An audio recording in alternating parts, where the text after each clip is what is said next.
Hi everyone. Well, I love to travel and I want to share with you today what I think are the 10 must-visit museums all around the world, and they are everywhere. And I want to share with you some of my favorites. I have actually visited 5 of the museums of the 10 that I'm going to talk to you about today.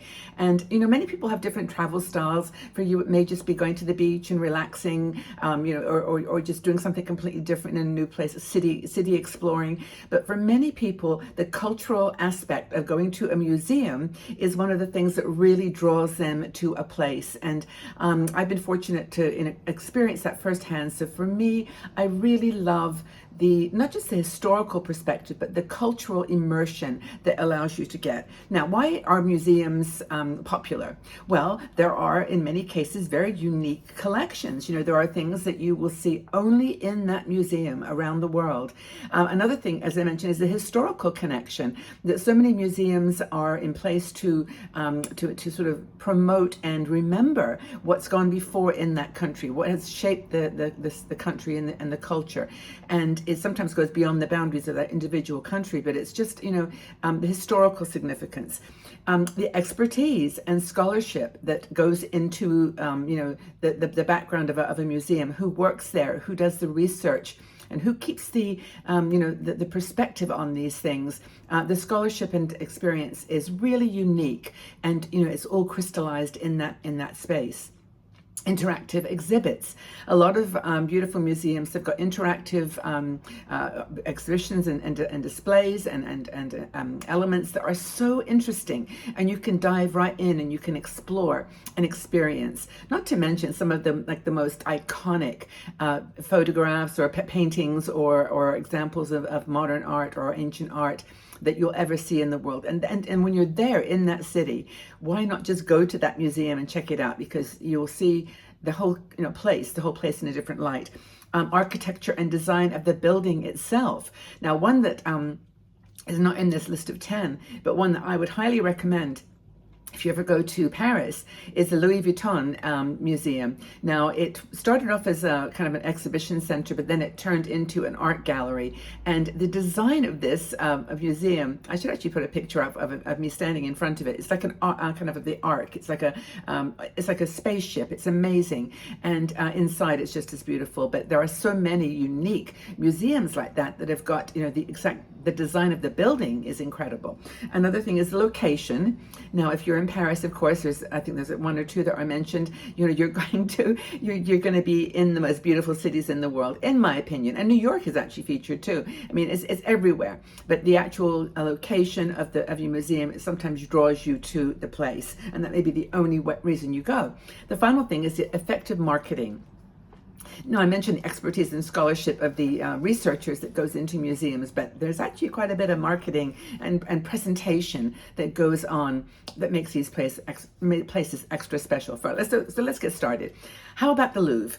The Louvre in Paris. Now, it was actually built as a fortress in the 12th century, and then it was transferred into a museum in the 18th century. It's got ancient artifacts from ancient to contemporary, and of course, it's got the most iconic painting in the world, the Mona Lisa. Now, I actually been to the Louvre, and I've seen the Mona Lisa, and it's tiny. I mean, you expect it to be this massive, it has a massive personality, but it's actually quite a small painting. And anyway, it's very, very interesting. Got itchy nose. Anywho, I'm thinking about culture museums giving me an itchy. I go back to the places. It's really funny.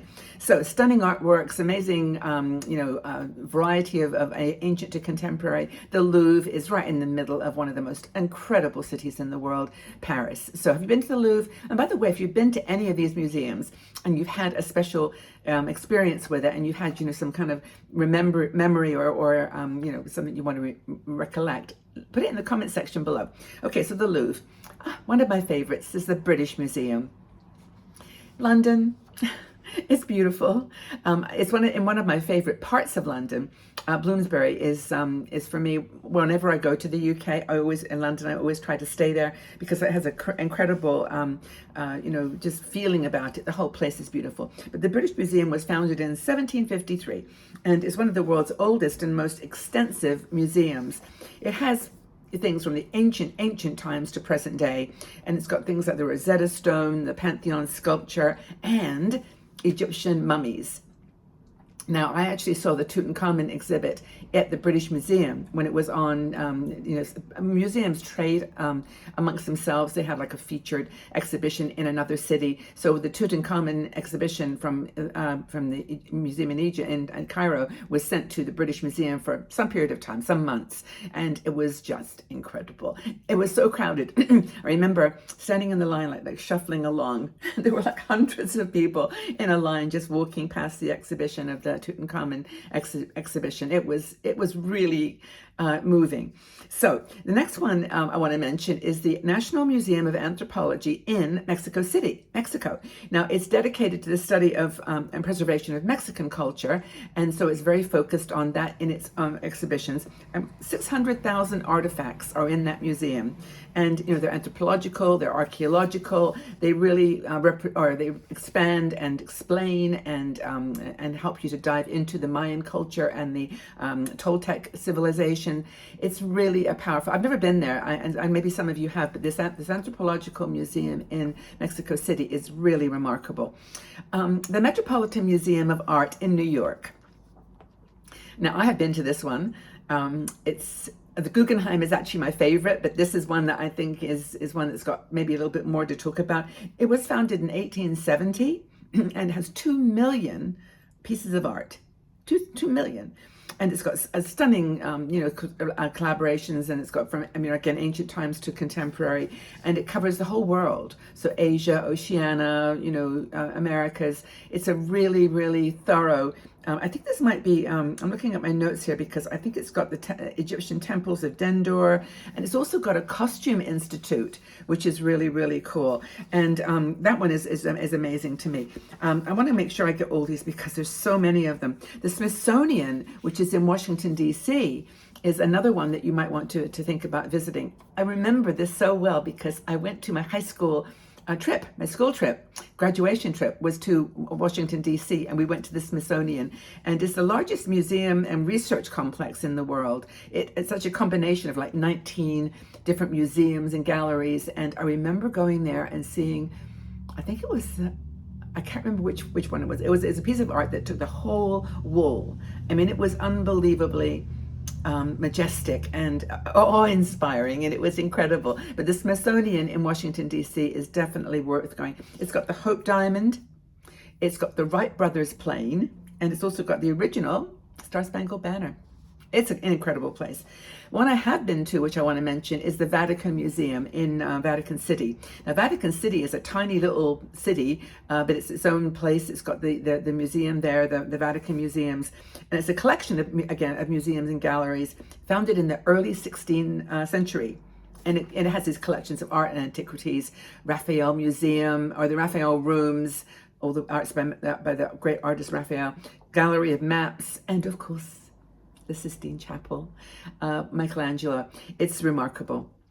Another one to mention, which you may not think about, is the Prado Museum. Now, I'm looking forward to going to this one because I'll be in Madrid later this year, and it houses 35,000 paintings, sculptures, prints, works of art. It's incredible.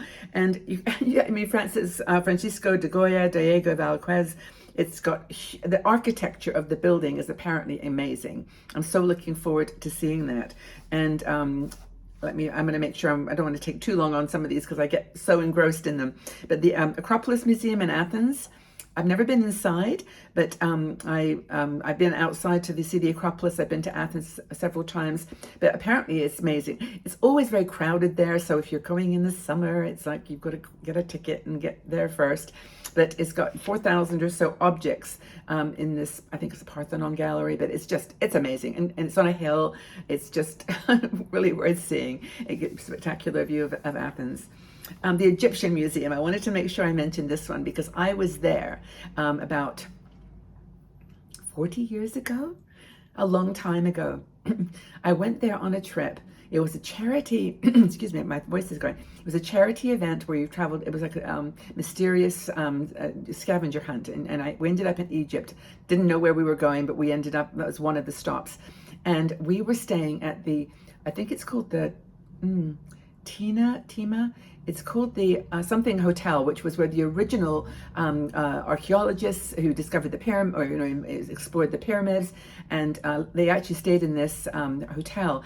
Every room overlooks the pyramids, and it was amazing. And I mean, this was 40 years ago, so fortunately I was able to, we had rooms in this hotel, and they had pictures of the great archaeologists all around the place. I remember it being such an impactful place. But the Egyptian Museum in Cairo, incredible. And I think I want to close with the National Museum of China in Beijing. Now, China's of course got a long cultural history. There's over 1 million artifacts. When you say 1 million, when you say that word, it's like there's so many pieces of the country's history, historic, prehistoric times, through the whole culture of China. And it's got these beautiful bronze sculptures and artifacts. I've never been there. Maybe one day we'll get there. Perhaps some of you have. But those are just some of the museums that I love.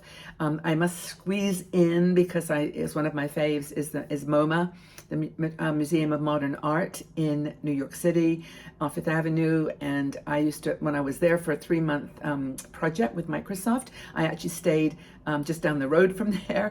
And the offices that I worked in were right next to MoMA. So at lunchtime, I used to pop over, do a little gallery, walk around, have a sandwich, and it was, New York special.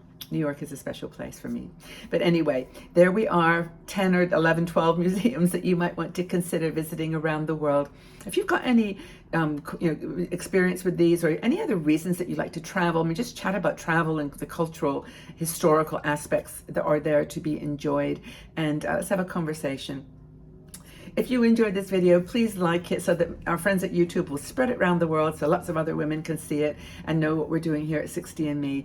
And again, thank you from the bottom of my heart for you, for your attention, your interest, your engagement, and know how much I appreciate you. Take really good care, everybody, and let's know about your museum experiences, and let's share with each other. Okay. Take good care. Lots of love.